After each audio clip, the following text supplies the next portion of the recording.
আমাদের সবার মনে যে কথাটা ফাল পারে নিত্যদিন, আজকে তার জবাবটা পাইবেন। আমি কেমনে আপনার আমার সবার মনের কথা জানি? আমি খালি আপনার মনের কথা জানি না, আপনিও আমার মনের কথা জানেন। এটা আসলে পুরা জাতির মনের কথা। কি সেটা?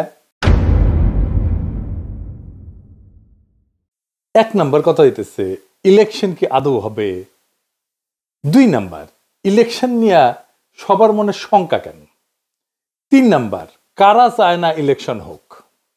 এই 3 প্রশ্নের জবাব দেওয়ার আগে আমাদের এক লম্বা কাহিনী শুনতে হবে। আশা করি শুনতে খারাপ লাগবে না, কারণ এই কাহিনীর মধ্যে আপনার অনেক প্রশ্নের জবাব আপনি পেয়ে যাবেন। প্রথমে শুরু করি এরশাদ বিরোধী আন্দোলন দিয়া। এরশাদের বিরুদ্ধে আওয়ামী লীগ আর বিএনপি, 2 রাজনৈতিক দলের রাজনৈতিক লড়াইয়ের ফলে এরশাদের পতন হয়।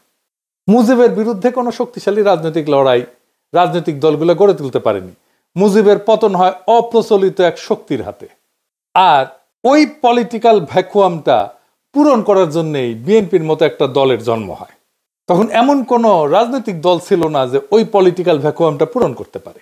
হাসিনাকেও কোনো রাজনৈতিক দল উৎখাত করতে পারেনি। এমনকি হাসিনার বিরুদ্ধে কোনো রাজনৈতিক দল লড়াইও তৈরি করতে পারেনি তেমন শক্ত কোনো। হাসিনার পতন হয়েছে রাজনৈতিক দলের বাইরের শক্তির হাতে। এই বাইরের রাজনৈতিক শক্তি শুধু ছাত্ররা না, রাজনৈতিক দলের বাইরের শক্তি অনেকগুলো ছিল, অনেক কয়েকজন দাঁড়ায় গেছিল। এরা কারা কারা? এদের চেনা কঠিন না। এরা এক একটা রাজনৈতিক লড়াইয়ের মধ্যে দিয়ে রাজনৈতিক শক্তি হয়ে উঠছে। আসেন দেখি তারা কারা। হাসিনার আমলে হাসিনার শাসনকে নাড়া দিতে পারছে সত্যিকার অর্থে 4টা আন্দোলন, যে আন্দোলনগুলোতে সাধারণ মানুষ সম্পৃক্ত হয়েছিল। রাজনৈতিক দলগুলো আন্দোলন করছে, জামাত আন্দোলন করছে আগে, বিএনপি আগে আন্দোলন করছে, কিন্তু সাধারণ মানুষ সেটাতে সম্পৃক্ত হয় নাই। জামাতের একটা আন্দোলনে সাধারণ মানুষ সম্পৃক্ত হয়েছিল, সেটা হইতেছে মাওলানা দেলোয়ার হোসেন সাঈদীর ফাঁসির আদেশ দেওয়ার পরে।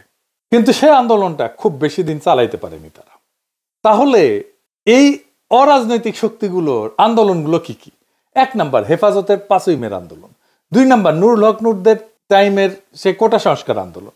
3 নাম্বার, নিরাপদ সড়কের আন্দোলন। আর ফাইনালি 2024-এ কোটা আন্দোলন এবং আলটিমেটলি বর্ষা বিপ্লব। এই সব কয়টা আন্দোলনে সর্বশক্তি নিয়ে নেতা থেকে শুরু করে কর্মী সমর্থক পর্যন্ত ছিল জামাত শিবির।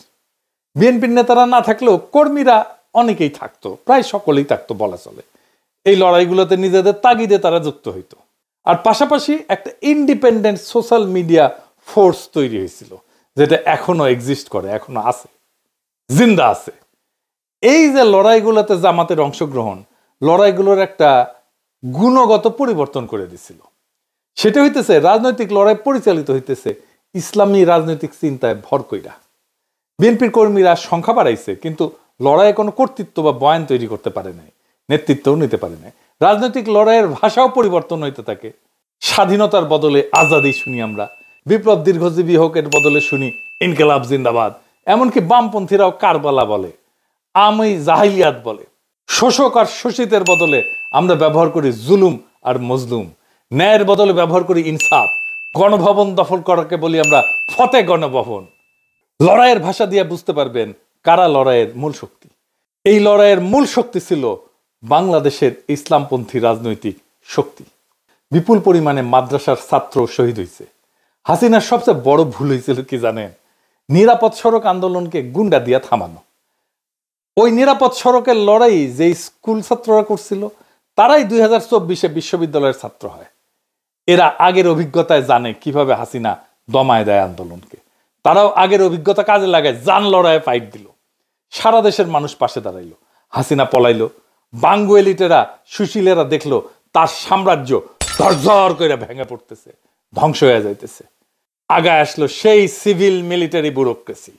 ওয়াকার সাহেব গাড়ি পেটাই দিল, বুড়া চ্যাংড়া সব পলিটিক্যাল লিডারদেরকে ডাইকে নিয়ে গেল। তারা নাচতে নাচতে চলে গেল।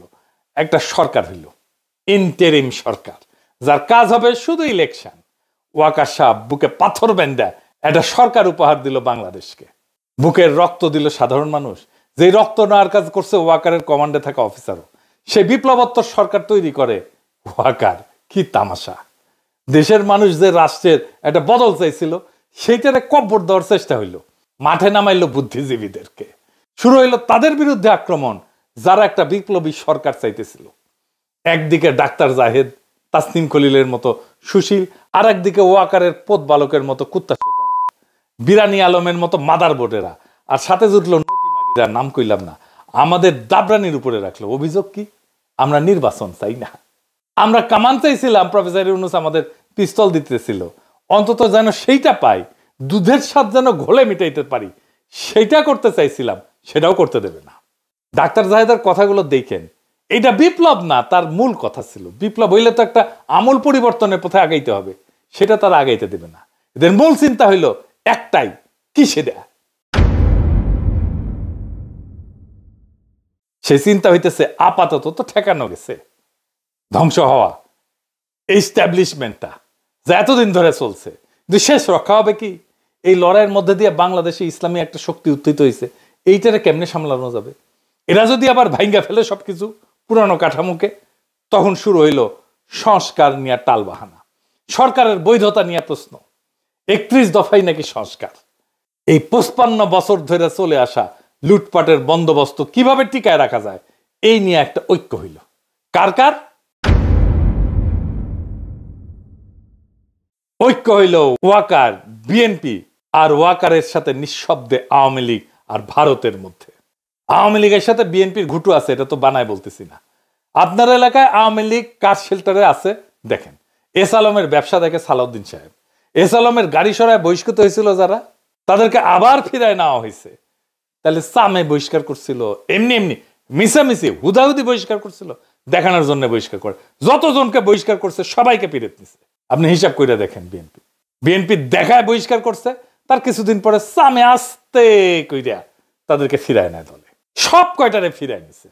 দেখেন ওদেরকে আবার ফিরে নিছে, ওকে আবার নমিনেশনও দেওয়া হয়েছে। বিএনপি তারেক রহমানের সাথে লন্ডনে গিয়ে দেখা করে। এইসব স্থগিতাদেশ, বহিষ্কার সব লোক দেখানো কাজ। ফজা পাগলার তো প্রাথমিক সদস্য পদ স্থগিত হয়েছে, অগাস্ট মাসে স্থগিত করছে 3 মাসের জন্য। তো তাইলে নমিনেশন পাই কিভাবে? ওর তো সদস্য পদই নাই। আর একটা মজা দেখায়, বিএনপির একটা নীতি নিছিল, এক পরিবার এক প্রার্থী। যে দেখেন, মানে এক পরিবার থেকে একজনই প্রার্থী হবে। খন্দকার মোশাররফ এসে গল্প করে কইছেন, দেখেছেন আমরা এক পরিবার থেকে একজনের বেশি প্রার্থী দেই নাই।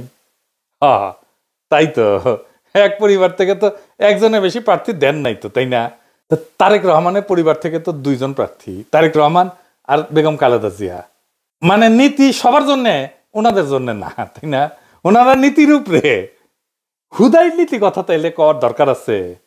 এর মধ্যে বিএনপি প্রফেসর ইউনূসের সরকারে কাউরে তার কোলে নিয়ে নিছে, যেন তারা একসাথে এই সিস্টেমটাকে টিকায় রাখতে পারে। এতদিন তারা মোটামুটি খোশ মেজাজেই ছিল, কিন্তু সব হিসাব তাদের পাল্টে গেল। একটা ভয় তাদের তারায় ফেরতেছে সেই দিন থেকে, বিরাট একটা ভয়। কি সেই ভয়? আর কেন তাদেরকে তারায় ফেরতেছে, আর কোন দিন থেকে তারা ভয় পাইতেছে, সেই জিনিসটা আসেন বুঝে দেখি। গত 20 বছরে যারা ভোটার হয়েছে, তারা কারে ভোট দিবে জানেন? জানেন না তো, আমরা কেউই জানি না। বিএনপি কে যে ভোট দিবে না এটা তো জানা গেছে। ছাত্র সংসদ নির্বাচনে দেখা গেছে তরুণেরা ভোট দিতেছে বিএনপি কেনা। বিএনপি থার্ড হয়েছে বেশিরভাগ জায়গায়। আগে তো টাকা দিয়া ভোট কেনা যাইতো, গুন্ডার হুন্ডা দিয়া কেন্দ্র দখল করা যাইতো। এটা কি আবার করা যাবে? যাবে না। ওরাও নিশ্চিত না। আগে মনে করেছিল ইলেকশন দিলে তো বিএনপি জিতে যাবে, তাই রে নাই রে না। এখন সেই কনফিডেন্স আর নাই। কনফিডেন্স থাকলে জাস্টিস শাহাবুদ্দিনের 91 ইলেকশনের মতো একটা ইলেকশন করে ফেলতো, সবকিছু ঠিক আছে। এরশাদ নাই, বাকি সব ঠিক আছে, তাই হইতো। ওইটা করলে একটা মোটামুটি ফেয়ার ইলেকশন দিত। যদিও ফেয়ার ইলেকশন দিলে 91 মতো চমক আসতে পারে। 91 কি হয়েছিল জানেন? আর্মি, প্রশাসন, পুলিশ, ব্যুরোক্রেসি, এমনকি বিএনপিও মনে করেছিল আওয়ামী লীগ ক্ষমতা আসবে। ক্ষমতা আসলো বিএনপি। ওই একই অবস্থা হবে এবার। আর্মি তো বিএনপির সাপোর্ট দিতেছে, ওয়াকার দিতেছে। প্রফেসর ইউনূসের সরকারের কিছু উপদেষ্টাও কাজ করতেছে বিএনপির জন্য। কিছু যে ভিড়িছে, বিএনপি কইছে আপনাকে রাখবো আমরা পরের সরকারে, আর আনন্দে চলে গেছে আর কি। জামাত মনে করে যে বিএনপি ক্ষমতা আসতেছে, কিন্তু ডিপ স্টেট এটা মনে করে না। তারা সেই জন্য 2008 সালের নির্বাচনের মতো ব্যবস্থা করতে যাচ্ছে, যেখানে সুনিপুণ ভাবে গোয়েন্দা সংস্থা নিয়ন্ত্রিত একটা ইলেকশন হবে। বিএনপির সাথে ওয়াকার আছে, কিন্তু ব্যুরোক্রেসি পুলিশের পুরোটা নাই। এটাই বিএনপির মাথা ব্যথা, ওয়াকারেরও মাথা ব্যথা। প্রফেসর ইউনূসের বেশ কিছু উপদেষ্টা কবজা করে ফেলছে। তাই বিএনপি প্রশাসন আর পুলিশ আর ব্যুরোক্রেসিকে কিভাবে কবজা করা যায় এই ঘুটু করিচ্ছে। প্রফেসর ইউনূসের কাছে খালি ধর্ণা দিচ্ছে। জামাত কি বুঝবার পারিচ্ছে যে এরকম একটা নির্বাচনের পায়তারা চলিচ্ছে? 2008 সালে কিন্তু বিএনপি বুঝতে পারে নাই, এমনকি জামাতও বুঝতে পারে নাই এমন ইলেকশন একটা হইতেছে। অনেকে মানা করছিল কিন্তু বিএনপিকে ওই নির্বাচনে না যাইতে, যেমন ফরহাদ মজার ভাই কইছিলেন। এটা ফরহাদ মজার আমাকে নিজেই কইছেন। এইবার জামাত আগে থেকে সতর্ক। তাই দেখেন জামাতের বিরুদ্ধে কামান দাগানো ইতিমধ্যেই শুরু হয়েছে। জামাত নাকি নির্বাচনই চায় না, মানে শিবির যেটি নির্বাচন করেছে সেটি তো জিতিচ্ছে। জামাতের অবস্থা আপনারা জানেন, জামাতের তো অবস্থা খারাপ না, জামাতের জনপ্রিয়তা বাড়ছে। না, জামাত কেন নির্বাচন চাইবে না? বুঝতে পারতেছেন তো কে কেন কোন কথা কইতেছে? জামাত যদি মাঠ ফাঁকা মাঠ ছাইরা না দেয়, ছাইরা দেওয়ার সম্ভাবনা কম, তাইলে একটা ভয়ঙ্কর সংঘাতময় নির্বাচন হবে। কার কার মধ্যে সংঘাত হবে? যারা একটা পাতানো নির্বাচন করতে চাইতেছে আর যারা নির্বাচনে বিজয়ী হইতে চায়, জনগণের যাদের সমর্থন আছে। প্রফেসর ইউনূস বলছেন একটা সুন্দর নির্বাচন উপহার দিতে চান। যদি তাই চান তাহলে গোয়েন্দা সংস্থার এই পরিকল্পনা যেন বাস্তবায়ন করতে না পারে সেই ব্যবস্থা প্রফেসর ইউনূসকে করতে হবে। কোন রাজনৈতিক দলের আবদারে চাপে প্রশাসনে বা পুলিশে কোনো পরিবর্তন করবেন না। আপনার নিরাপত্তা উপদেষ্টা নাকি পুলিশেও নাক গলাইতেছে, শোনা যাইতেছে ওনার সাথে নাকি তারেক রহমানের বরাবর হয়েছে, সিস্টেম হয়েছে। সেই জন্য তার বিরুদ্ধে বিএনপি নীরব হয়ে গেছে। আগে দেখেছিলেন না, একসময় মনে হয়েছিল খলিলুর রহমানকে তো না সরাইলে মুখ ধোবো না, ভাত খাবো না, ঘুম যাবো না আজকে রাতে, এটাই করছিল বিএনপি। এখন সব কিছু শান্ত, ঠান্ডা, পুকুরের মতো শান্ত। খলিলুর রহমান এখন তাদের সমস্যা না। ক্ষমতা একটা আশ্চর্য জিনিস, বুঝছাও? কত মানুষকে পাল্টায় যেতে দেখলেন। কখনো যদি আমাকে দেখেন ক্ষমতার কাছাকাছি দৌড় মারিচ্ছি, পিছে থেকে টেনে ধরে রাখবেন, খিচ্চা টেনে ধরে রাখবেন যেন উঠে যাবেন না পারি। যাই হোক, বাংলাদেশের দুর্ভাগ্য হইতেছে মুষ্টিমেয় এলিট সংখ্যাগুরু মানুষকে শাসন করে সব সময়। আর সংখ্যাগুরু মানুষ এই এলিটদেরকে উৎখাত করার জন্য রক্ত দেয়, তারপর আবার বুঝাই টুজাই আবার এলিটরা এসে বসে পড়ে। এই ব্যবস্থাকে উৎখাত করার সুযোগ এসেছিল 5ই আগস্টে, আমরা হারাইছি সেই সুযোগ। সামনে নির্বাচনে যদি সিস্টেম করে জিতায় দেওয়ার চেষ্টা করা হয় তাহলে বিপ্লবের যেটুকু অবশিষ্ট আছে না, তা ধ্বংস হয়ে যাবে। এখন আপনাদের কাছে প্রশ্ন, এই বিপ্লবকে কি ধ্বংস হইতে দিবেন? তবে এখন সময় কেবল অভিযোগ বা হতাশার না। আমি হতাশ হইতে নিষেধ করি। এখন সময় জায়গায় ওঠার, এক হওয়ার আর নিজের ভবিষ্যৎ নিজের হাতে নেওয়ার।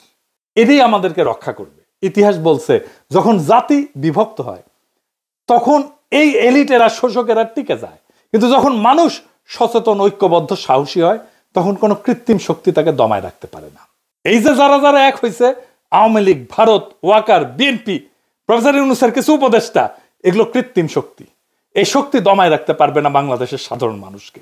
আমাদের তরুণদের রক্ত, স্কুল কলেজ বিশ্ববিদ্যালয়ের ছাত্রদের আত্মত্যাগ, সাধারণ মানুষের ন্যায়বোধ, তাদের লড়াইয়ের ক্ষমতা, এগুলো নিছক স্মৃতি কথা না, এগুলো ভবিষ্যতের ভিত্তি।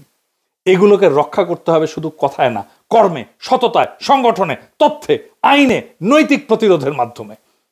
এইবার আমাদেরকে ভাবতে হবে আমরা কি কেবল কথা বলবো নাকি বদল আনবো। ভয়, অপপ্রচার আর বিভক্তিকে হারাইতে হইলে লাগবে ধৈর্য, পরিকল্পনা আর সাহস। এখনই সময় সেই সাহস দেখানোর।